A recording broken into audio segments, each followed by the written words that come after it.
Kiri. Gak bisa maju nih gue nih. Wow. Gak bisa maju. Malas soalnya. Wih. Karena orang malas tuh susah majunya guys. Wow. Pesan moral di awal video. Dan ini adalah mobil Suzuki paling nyaman. Fix. Check this out. Halo guys, balik lagi dengan gue Mahtum di Infomotif, channel otomotif paling ruhai ya. Ruhai mang. Tadi gue bilang ini mobil Suzuki paling nyaman. Kok bisa? Tapi secara fakta dan data memang mengarah ke sini ya guys. Tapi sebelumnya gue mau kasih tau dulu, gue sekarang lagi ada di Suzuki Dewi Sartika di daerah Cawang di tengah kota. Yang lagi cari Suzuki, pengen di tengah kota aja Jakarta ya, lu datang ke sini ke Dewi Sartika, nanti ketemu sama Om Hanif. Kenapa ini bisa jadi paling nyaman, men? Kenapa tuh? Mobil di Suzuki apa aja sih selain R3? Ada XL7 ya? Betul. Baleno. Betul. Tapi kalau ngomongin yang apple to apple deh, yang 3 baris lah. R3, XL7, apa lagi? EPP. Iya, nggak ada lagi ya. Jadi kalau kodratnya mobil ini memang untuk mobil keluarga yang 3 baris, ya antara R3 atau XL7. Jadi ketika di-compare, wah ini jauh lebih nyaman, men. Jauh lebih nyaman ini. Teman-teman tuh kalau mau test drive, saran gua, kalau mau beli XL7 atau R3, cobain tuh dua-duanya. Biar bisa tahu. Pertama dari kaki-kaki pasti banyak alasannya ya. Betul. Karena kaki-kakinya, ya namanya MPV pasti akan dibikin lebih empuk. Makanya terlihat di kaki-kakinya juga ini sedikit lebih kecil. Lebih ceper. Iya, lebih ceper juga karena secara ground clearance pasti ini lebih rendah dibandingin si XL7. Untuk ukuran bannya mah 185/65, ringnya ring 15. Banyak juga sebenarnya orang-orang yang mobil R3-nya tuh di upsize. Pengen pakai ring 16 atau bahkan 17 ya? Bisa. Pengen kerasa lebih SUV. Ya kalau pengennya kelihatan kayak gitu, ya jangan ngambil R3 saran gua. Nggak cocok. Ambil aja XL7 sekalian, gitu kan? Betul. Cuman mungkin karena udah terlanjur belinya R3, tapi ternyata mereka salah pilih atau apa, pengennya kayak XL7 akhirnya digedein ya, terserah. Makanya sebelum beli mobil sebaiknya test drive secara lebih komprehensif lah. Betul. Beberapa unit gitu, cobain, baru nanti didiskusikan sama keluarga, sama pasangan terutama. Karena jika tidak didiskusikan, itu adalah sumber keributan baru. Betul. Yang akan cukup panjang, berdasarkan pengalaman pribadi. Itu harus dibicarakan. Tapi intinya ya ini memang mobil Suzuki paling nyaman. Nggak cuma nyaman, maksudnya nggak cuma nyaman ketika dipakai ya.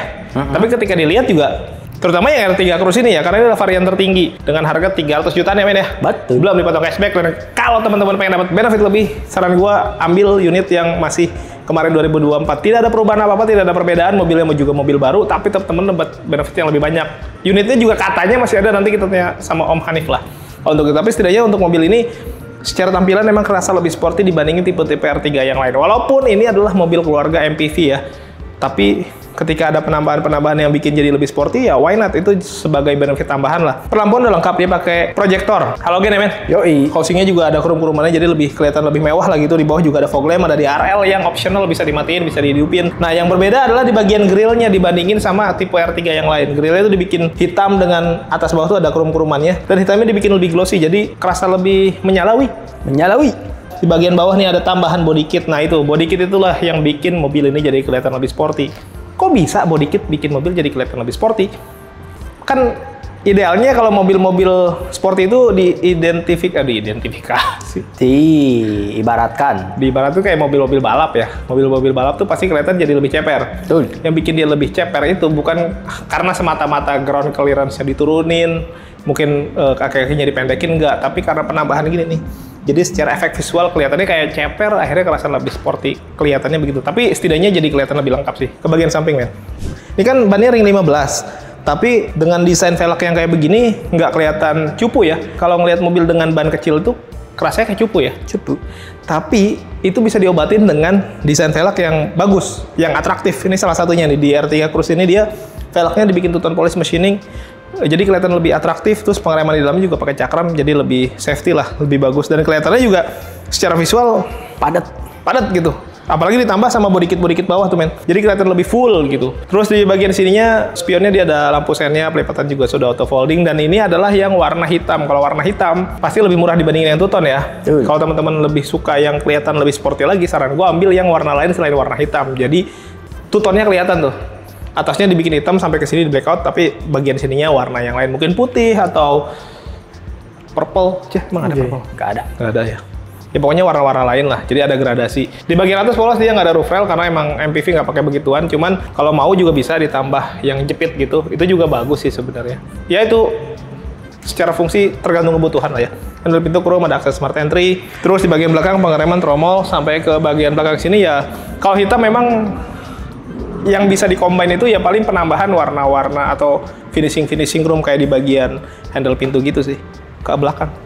Nah, gue sering bilang identitas mobil itu biasanya setidaknya di bagian eksterior tuh ada di 2 tempat tuh. Kalau nggak depan ya belakang. Tapi yang paling banyak dilihat, yang sering banget dan lebih lama tuh dilihat orang itu pasti belakang, men. Betul. Karena kalau ngelihat depan itu bisa sekilas doang. Karena kan mobil melajunya ke depan ya, jadi depannya nggak terlalu kelihatan. Yang paling gampang banget dinotis ya belakangnya. Makanya identitas yang paling pertama kali orang ngeh tuh pasti belakangnya dulu. Identitas dari R3 ya ini stop lamp. Sekarang rata-rata mobil identitasnya di lampu ya. Tuh, stop lamp di LED barnya itu jadi identitasnya tuh. Wah, langsung ketahuan oh iya ini R3. Jadi sebagai diferensiasi antara satu mobil dengan mobil yang lainnya, dan menurut gua desain dari stop lamp ini khas banget dan ya udah ini udah pasti R3 lah gitu. Ataupun kalaupun mau ketukar mungkin sama Volvo kali. Wow. Di bagian atas ini ada rear upper spoiler yang modelnya lancip-lancip gini, jadi kerasa lebih sporty, high stop lamp, washer, defogger. Terus ada kamera juga di bagian sini tuh. Jadi aman lah kalau untuk mundur-mundur bisa kelihatan, ada sensor parkiran, ada undercut. Modelnya kayak diffuser gitu ya. Tapi sebenarnya ini lumayan gede, jadi kayak nyambung sama body kit di samping-samping tuh add-on dia ya. Dia bisa dibilang ini body kit lah ya. Karena ini benar-benar sekeliling tuh. Full. Mata kucing dan mufflernya ada di sebelah kanan. Aduh, capek. Apalagi kalau habis makan gini ya. Hawanya tuh hawa-hawa ngantuk. Iya betul. Boleh tidur dulu nggak sih? Ya. Lihat mesinnya ya. Kalau ngomongin mesin, mobil-mobil begini pasti yang dikejar bukan masalah kebut-kebutannya, tapi seberapa efisien bahan bakarnya gitu guys. Ya sebenarnya mah kalau harus jujur ya, masalah efisiensi bahan bakar di antara mobil-mobil keluarga, mobil kecil kayak gini, kelas low MPV atau bahkan low SUV ya, mesinnya juga karena sama aja. 1500 cc, 4 silinder, penggerak depan gitu-gitu pasti mirip-mirip lah ya. Mirip. Output juga kurang lebih mirip ya, di 105 PS, 138 Nm ya kurang lebih sekitar itulah. Perbedaan yang paling signifikan yang akan sangat berpengaruh pertama dari transmisi. Betul. Teman-teman manual atau matic. Kalaupun maticnya apa dulu nih? CVT, IVT, atau konvensional seperti yang dipakai di R3, dan menurut gua ini bagus. Apalagi kalau udah ditambahin kayak gini, ada teknologi mild hybrid. Berfungsi lah. Ada yang selalu bilang itu kan nggak fungsi. Gue selalu bilang nggak mungkin lah sesuatu ditambahin tapi nggak ada fungsinya. Emang apa? Bahkan sekelas apa ya? Yang sepele apa men? Stiker aja. Itu juga berfungsi kan? Fungsi. Happy family. Betul. Berarti kan mungkin aja dia coba mengklarifikasi bahwa di keluarganya baik-baik saja. Baik-baik saja. Padahal Kenapa harus klarifikasi kan? wah. Jadi kalau ada mobil yang ada tulisan Happy Family, mungkin saja mobilnya MPV. Ya. Nah gitu. Oke, balik lagi ke mesin guys. Untuk mesin-mesin si R3 ini, terutama Suzuki ya, di kelas 1500 cc-nya udah terkenal legend banget lah.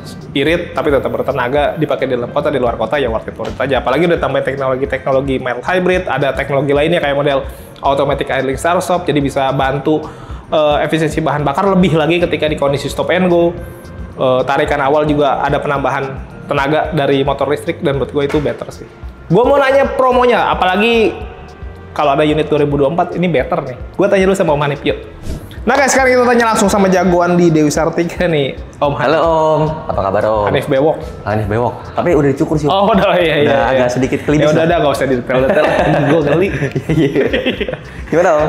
Alhamdulillah baik Om. OTR berapa Om? R3 Cruise. Jadi ini untuk harga di angka 290 Om. Yang manual? Untuk manualnya. Oh, Matic-nya? Matic-nya di angka 300-an lah. Masih sama kayak yang lama ya? Masih sama kayak lama. Perubahannya tuh nggak signifikan ya untuk harganya. Enggak. Tapi emang promonya udah gede mulai dari sekarang nih. Oh, udah gede banget Om. Udah pasti. Nah, kalau ngomongin promo gede, gue mau nanya satu lagi nih Om. Unit ini kan 2025. Yang 2024 masih ada nggak? Oh, masih ada, jelas. Itu masih yang paling gede banget juga. Justru malah di NIK 2024-nya. Oh iya pasti. Gitu. Nah, buat teman-teman yang lagi cari mobil keluarga dari Suzuki, pengen dapat benefit yang lebih-lebih, ambil yang 2024 mumpung masih ada juga ya. Betul, mumpung masih ada stok tapi nggak banyak nih. Nah ya, buru-buru sih. Nah, sekalian ngomongin 2024, gue mau nanya line up-nya apa aja sih selain R3 yang masih ada 2024? Kita untuk espresso masih ada, XL7 juga masih ada. Oh, XL7 masih ada ya? Masih ada. Vitara, juga masih ada. Bicara semua unit ada, tapi udah tinggal sedikit. Ya terbatas lah ya. Terbatas. Jadi buat teman-teman memang yang lagi cari mobil dengan benefit yang lebih banyak, momennya pas nih ya. Betul, momennya pas banget. Mumpung line up-nya masih ada. Kalau warnanya juga masih warna-warna yang oke ya? Warna oke. Hitam putih gitu masih ada ya? Hitam putih masih oke semua segala macem. Balik lagi. Cepat-cepatan deh. Om, saat ini nih ada event-event IMS. Oh iya, event IMS kita. Nah, buat teman-teman atau di event apapun lah, kalau ada yang malas datang ke event karena nggak mau bayar parkir, tiket masuk, desak-desakan dan lain-lain, bisa nggak sih langsung ke lu aja tanpa bisa. datang? Hanif bisa samperin langsung dengan promo-promo yang tetap sama. Sama seperti di event. Seperti event. Nah, jadi gitu. tanpa perlu datang itu enaknya beli di Dewi Sartika lewat Om Hanif nih. Teman-teman cukup di rumah aja lah. Betul. Nanti eventnya dibawain ke rumah. Gokil. Sekarang gue nanyain masalah promo kredit saat ini. Promonya apa aja Om? Oh iya, kalau kita untuk saat ini kita pokoknya kalau di Dewi Sartika tuh paling fleksibel lah. Itu pakai paling banyak kayak tenor panjang gitu. Tenor panjang. Ada. Terus ada DP minim, ada. Terus kayak bunga murah. Bunga murah, ada. Ada juga pokoknya semuanya. Jadi sefleksibel itu ya? Fleksibel itu. Dan kalau seumpama ada yang udah punya hitungan duluan gitu. Oh iya, kalau misalnya ada yang punya hitungan duluan itu bisa bersaing lah pokoknya sama Hanif. Bisa pokoknya di fight lah. Dibikin bisa lebih rendah ya? Betul, dibikin rendah. Nah itu guys, jadi sebenarnya kalau ngomongin konsep kredit, apapun konsepnya teman-teman tinggal diceritain aja ya. Betul. Termasuk ceritain aja. Ngomongin data. Nah iya, ngomongin data. Yang penting inti teman-teman bisa untuk ngomong di awal nih.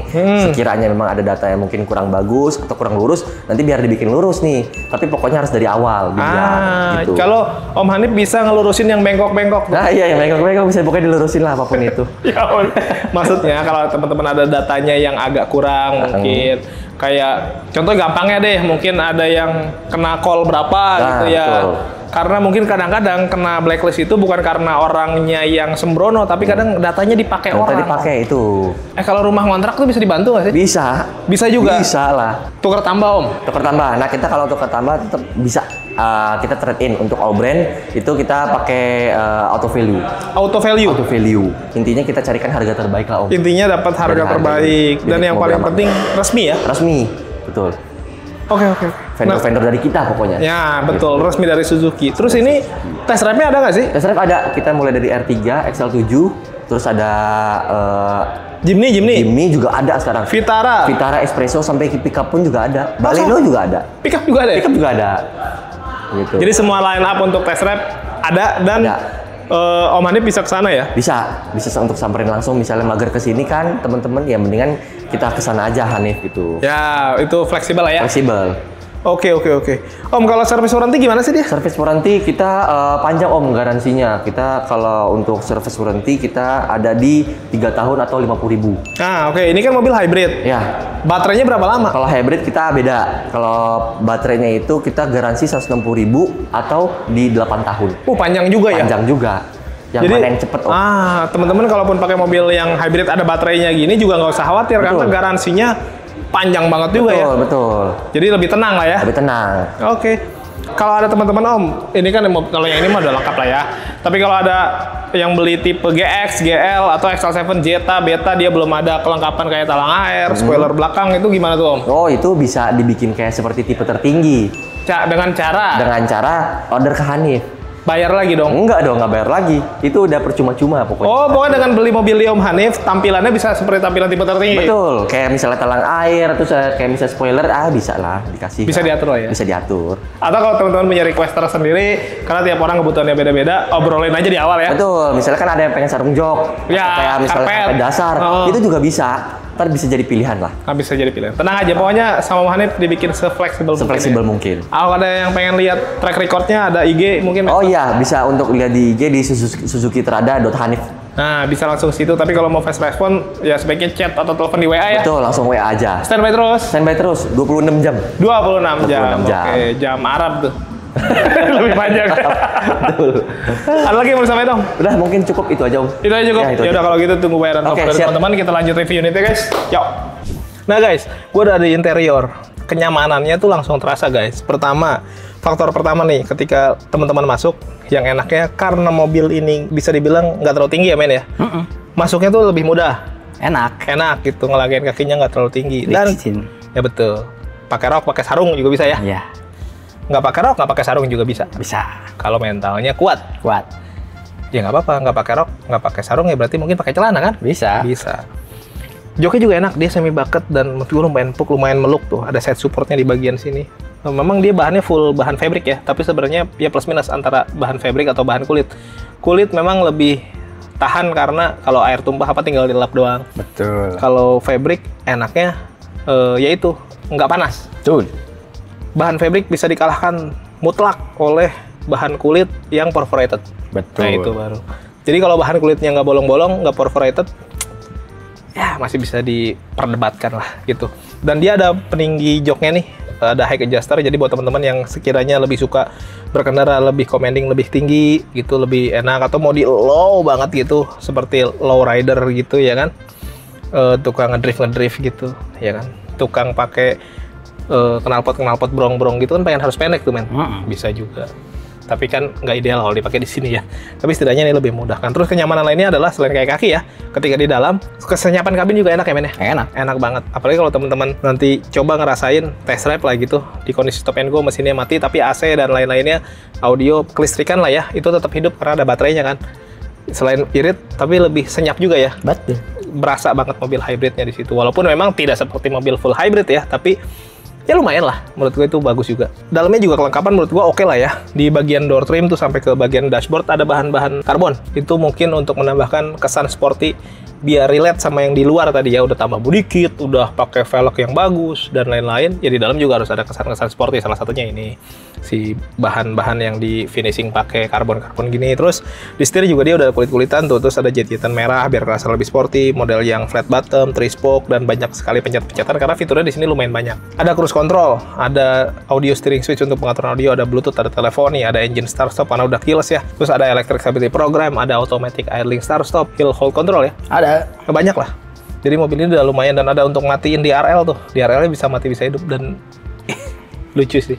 Tapi ya oke lah. Speedometer juga di bagian tengahnya MID-nya lumayan gede, jadi sebagai indikator hybrid juga. Head unit juga floating bagus lah ya. Bisa terkoneksi ke smartphone dengan mudah. AC sudah auto climate digital, dan di sini cup holder-nya udah terintegrasi sama AC, jadi naruh minuman dingin jadi lebih enak. Nah ini tulas transmisi yang manualnya guys. Ada aja nih yang nanya, "Bang, lebih baik beli matic atau manual?" Kalau lu gimana men? Ya matic dong. Matic. Kalau gua sih sebenarnya lebih ke ya matic. Nih. Sama waet. Nggak, itu mah tergantung teman-teman lebih suka yang mana, karena sensasi berkendaranya juga kan berbeda. Tapi kalau gue lebih milih yang simpel aja, matic. Toh maticnya juga pakai automatic konvensional, which is good menurut gue. Handbrake mechanical, tidak ada glove box, tapi ada power outlet di bagian sini. Bagian atas mah ya standar-standar lah. Jadi intinya di bagian dalam, terutama di bagian kabin ya, selain nyaman juga kerasa aura-aura sportinya guys. Guys, gue dari baris kedua untuk ngetes keamanan, Nyaman. Kalau ngetes keamanan tuh berarti coba ngajak berantem satpam ya? Security. Aduh. Segini nih. Nih nyaman nih. Gue maju. Ini paling mundur ya guys ini. Tapi ini gue coba majuin sedikit. Sedikit aja lah ya, jangan banyak-banyak. Nah, jadi legroom masih gede, headroom juga masih gede. Terus teman-teman bisa lihat ya, ada jet-jetan merah juga, jadi kerasa lebih sporty. Kalau dipakai berdua ada armrest.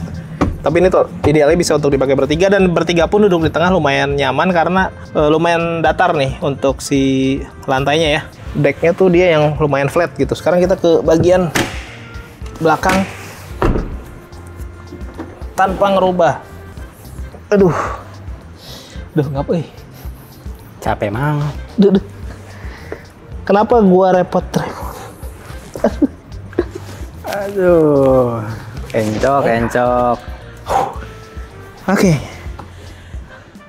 Kenapa gua repot-repot begini? Karena gua nggak mau ngerubah yang ini nih. Karena suka ada aja yang ngomong itu kan udah disetting. Pas duduk di baris kedua, ininya dimundurin. Tapi pas duduk baris ketiga ini dimajuin gitu. Dikira gua tukang bohong kali. Dulu iya. Sekarang udah insaf dong. Dulu ngebohong apa? Mendingan jadi mantan pembohong daripada mantan orang jujur, men. Wah, gila. Pesan moral di tengah-tengah video. Legroom gue masih ada tuh. Jadi, Tuh men, liatin tuh. Tiga baris bener. Tiga jari, 3 baris. Headroom juga. Tinggi gue 165. Kesimpulannya, kalaupun ini mau dimundurin lagi, gue masih bisa duduk dengan nyaman ya. Betul. Kalaupun ada yang lebih tinggi dari gue, setidaknya mentok. Kalaupun kurang maju, ini juga masih bisa maju. Tadi kan baru cuma gue majuin dikit doang dari mentok full ke belakang. So, di belakang, setidaknya di baris kedua ini, di baris ketiga ya. Yang tadinya buat anak tiri katanya nggak nyaman. Tuh gue coba nyaman-nyaman aja, bahkan di sini bisa dipakai untuk armrest dan ada cup holdernya. Jadi kalau ngomongin nyaman, fix sih.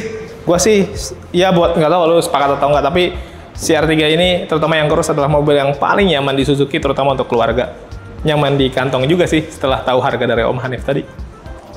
Yang minat mah langsung kontak Om Hanif aja lah. Yang belum subscribe, bantu subscribe, tekan tombol lonceng, di like, di komen sebanyak-banyaknya. Yang mau endorse boleh, nomor gua ada di deskripsi. All produk, all merek, silakan aja. Nggak harus selalu otomotif guys. Thank you for watching us.